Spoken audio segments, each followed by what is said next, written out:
यदि योगिनी एकादशी पर हम तुलसी से जुड़े कुछ खास और विशेष उपाय करते हैं तो आपके लाइफ में आने वाले जो है संकट भगवान विष्णु की कृपा से जल्द ही दूर हो जाते हैं और आपको भगवान विष्णु के साथ साथ माँ लक्ष्मी की कृपा आपको प्राप्त होगी। तो सबसे पहले जान लेते हैं कि योगिनी जो एकादशी है वो किस दिन की है। योगिनी एकादशी 21 जून 2025 7:18 से स्टार्ट होगी सुबह के टाइम से, ठीक है। और जो इसकी समाप्ति है वो 22 जून को 4:28 पर योगिनी एकादशी की जो है समाप्ति हो जाएगी।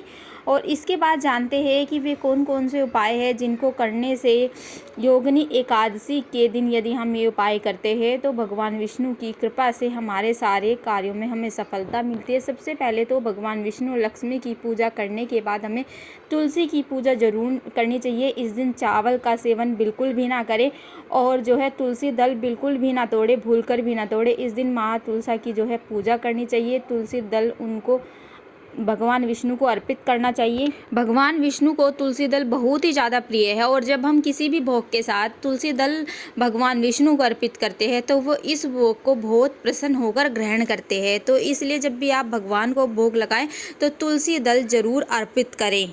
इस दिन आपको तुलसी से जुड़े कुछ खास और विशेष मंत्रों का आपको जाप भी करना चाहिए। ऐसा करने से आपको विशेष लाभ मिलता है, आपकी सारी मनोकामनाओं की पूर्ति होती है। और यदि आपके घर में तुलसी का पौधा नहीं है, एकादशी के दिन यदि आप अपने घर में तुलसी का पौधा लाते हैं तो ये बहुत ही ज़्यादा शुभ माना जाता है।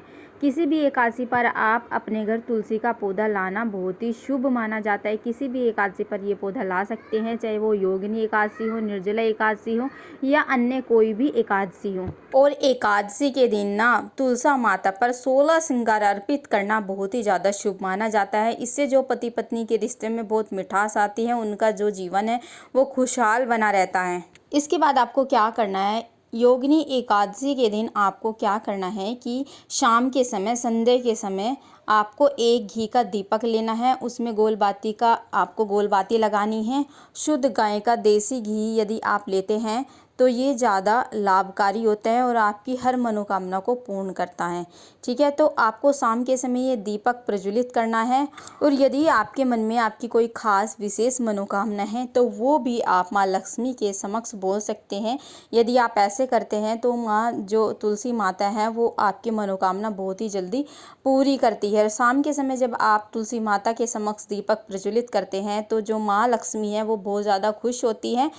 शाम के समय तुलसी की पूजा करने से माँ लक्ष्मी की कृपा भी आपके घर पर बनी रहती है। आपके घर में सुख समृद्धि का वास हमेशा रहता है, कभी भी आपके घर में अन्न धन की कोई कमी नहीं रहती है। तो यदि आप ये इस तरह से एकादशी के दिन ये खास और विशेष कुछ नियम का, कुछ उपायों का पालन करते हैं तो आपके घर में सुख शांति खुशहाली जीवन और सुख समृद्धि बनी रहती है।